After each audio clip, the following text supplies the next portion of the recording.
Assalamualaikum warahmatullahi wabarakatuh. Di sini kami dari kelompok 3 akan menyampaikan materi ke-6, yaitu mengenai akuntansi organisasi nirlaba. Next.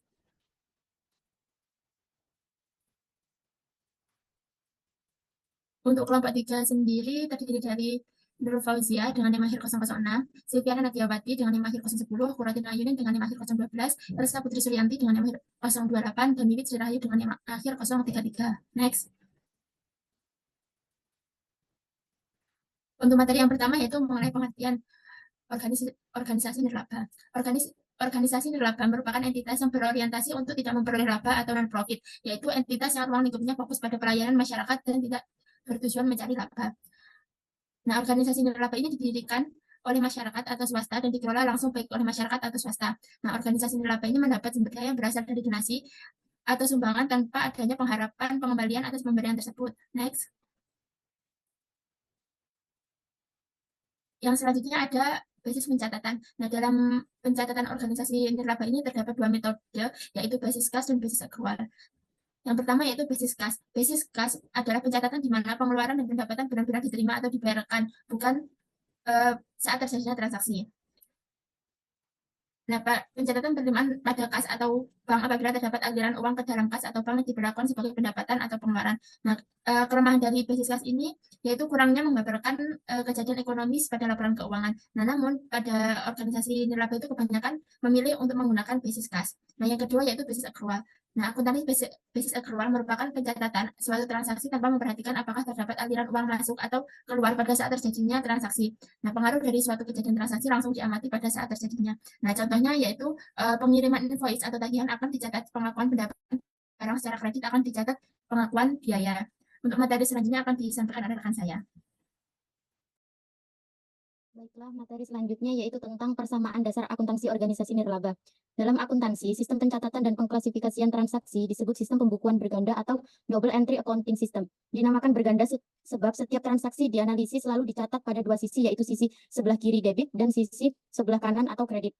Model pencatatan ini dikenal dengan istilah persamaan akuntansi. Sedangkan untuk mengklasifikasikan pos atau transaksi digunakan suatu bagan yang berisi rekening atau perkiraan atau disebut daftar nomor kode akun atau card of account. Merujuk pada standar pelaporan keuangan organisasi nirlaba yaitu ISAK nomor 35, perkiraan-perkiraan diklasifikasikan menjadi perkiraan laporan posisi keuangan dan perkiraan laporan aktivitas.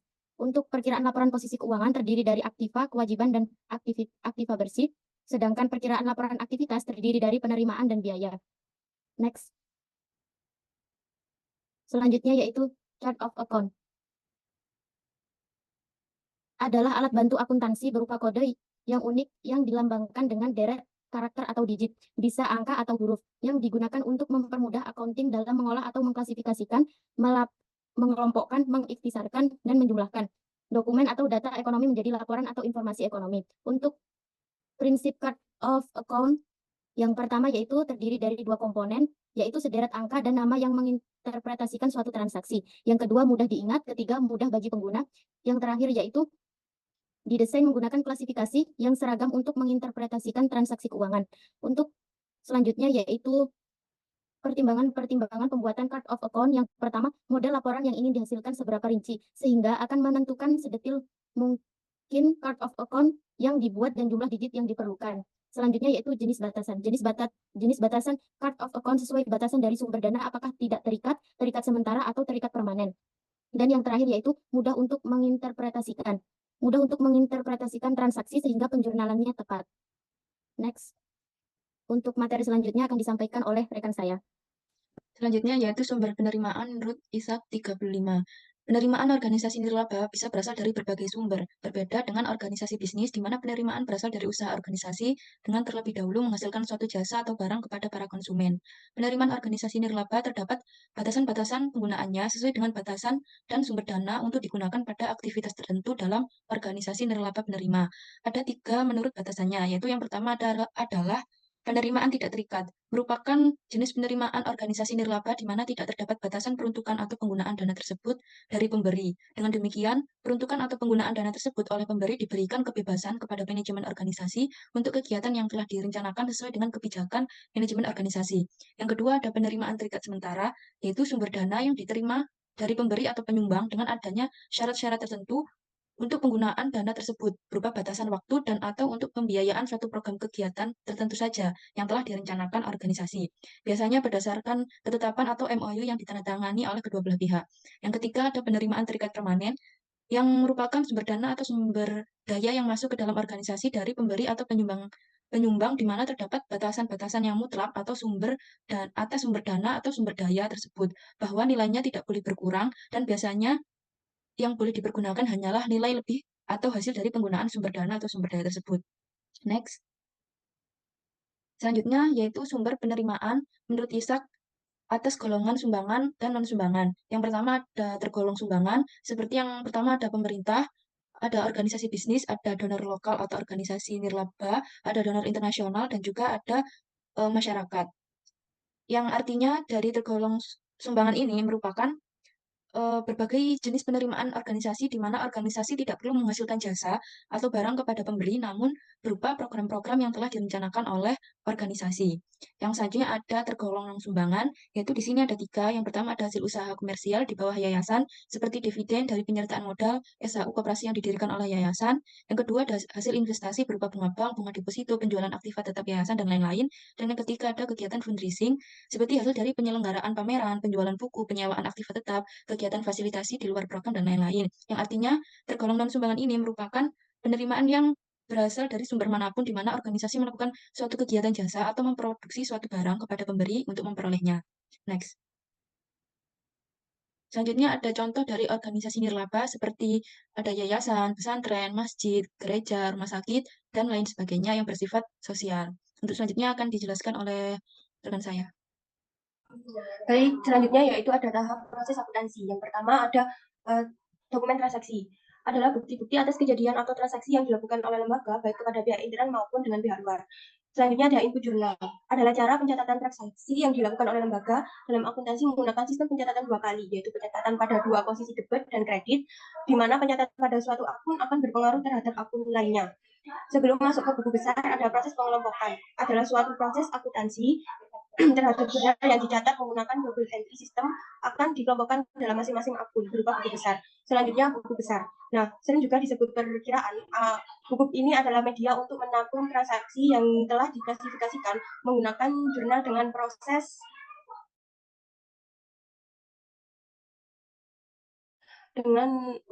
sering juga disebut perkiraan. Buku ini adalah media untuk menampung transaksi yang telah diklasifikasikan menggunakan jurnal dengan proses pembolongan. Lalu sebelum ke neraca ada namanya proses pengisaran. Proses ini hasil pengelompokan yang berupa buku besar masing-masing akun, kemudian diisarkan nilai saldo setiap buku besar ke dalam neraca percobaan. Selanjutnya neraca saldo adalah media yang berisi ringkasan seluruh akun-akun yang dimiliki lembaga dengan nilai saldo akhirnya. Nilai saldo ini berasal dari buku besar. Yang terakhir ada laporan keuangan. Adalah hasil akhir dari tahap atau siklus akuntansi, di mana akuntansi menyajikan laporan keuangan bersifat umum dan semua pemakai. Nah, laporan keuangan ini ada LPK, LA, arus kas, dan JALK. Selanjutnya ada fungsi dan tugas akuntansi.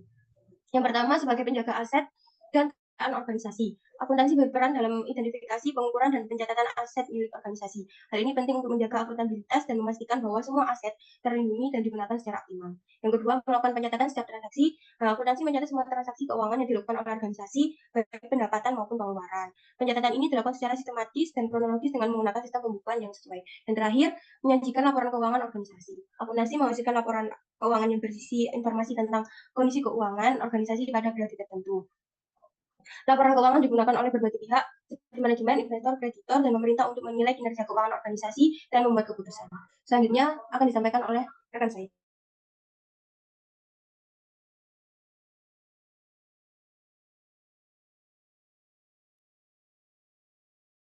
Selanjutnya adalah contoh transaksi organisasi nirlaba.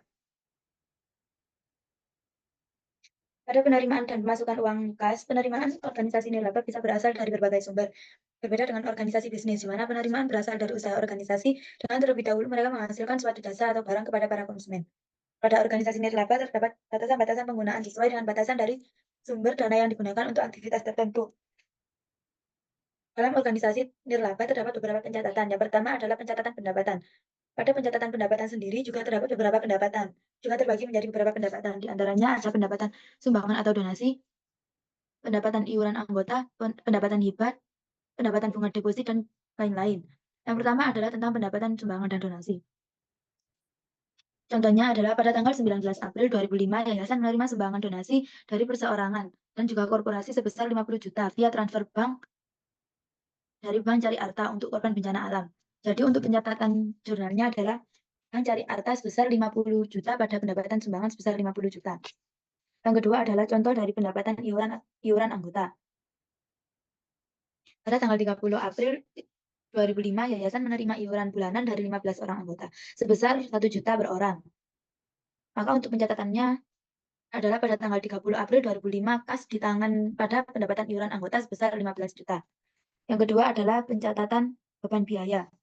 Pada pencatatan beban biaya juga terdapat beberapa pembagian, seperti biaya fundraising, biaya program, biaya pertanggungjawaban, biaya pembelian aktiva tetap, dan yang lain-lain. Pada pembahasan kali ini saya akan menjelaskan contoh pembelian aktiva tetap. Misalnya pada tanggal 1 April 2005, yayasan membeli aset sebagai berikut. Meja kelas 100 unit dengan harga 10 juta, kursi kelas 200 unit dengan harga 10 juta, dan papan tulis 5 unit dengan harga 1 juta, dan peralatan laboratorium seharga 7.500.000. Maka untuk pencatatannya adalah meja kelas sebesar 10 juta, kursi kelas 10 juta, papan tulis 1 juta, peralatan laboratorium 7.500.000 pada Bank Cari Arta sebesar 28.500. Next.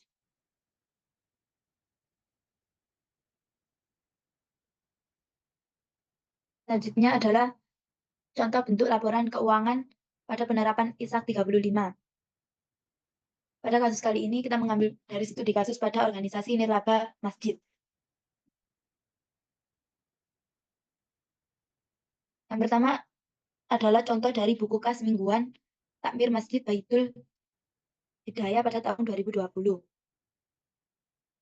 Laporan keuangan Masjid Baitul Hidayah ini dibuat oleh bendahara masjid yang disusun dalam periode mingguan. Pada laporan keuangan masjid ini juga sangat erat hubungannya dengan proses pencatatan transaksi yang dilakukan yang berhubungan dengan penerimaan dan pengeluaran kas. Proses pencatatan ini diterima dari dana yang berasal dari infak. Untuk contohnya bisa dilihat pada tabel berikut. Next.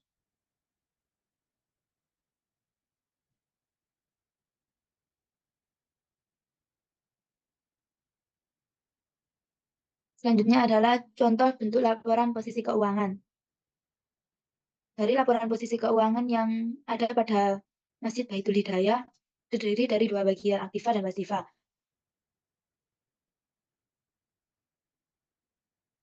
Dan yang selanjutnya adalah terkait laporan penghasilan komprehensif. Laporan ini adalah merupakan salah satu laporan keuangan yang mengukur seberapa besar keberhasilan perusahaan dalam periode tertentu. Adapun contoh bentuk laporan penghasilan komprehensif yang bisa dilihat pada tabel tersebut. Yang keempat adalah next. Selanjutnya adalah tentang laporan arus kas. Tujuan utama dari laporan arus kas yaitu untuk menyajikan informasi mengenai penerimaan dan pengeluaran kas dalam satu periode. Misalnya pada laporan arus kas Masjid Baitul Hidayah menyajikan laporan keuangan penerimaan dan juga pengeluaran dari Masjid Baitul Hidayah tersebut. Adapun untuk klasifikasi penerimaan dan pengeluaran kas yang ada pada laporan arus kas organisasi nirlaba ini sama dengan yang ada pada organisasi bisnis, yaitu arus kas dari aktivitas operasi, investasi, dan juga pendanaan. Untuk contohnya bisa dilihat pada tabel berikut yang sudah sesuai dengan ISAK 35.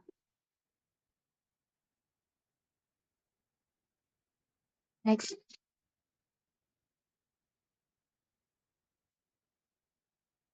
Cukup sekian presentasi dari kelompok kami, kurang lebihnya kami mohon maaf yang sebesar-besarnya. Assalamualaikum warahmatullahi wabarakatuh.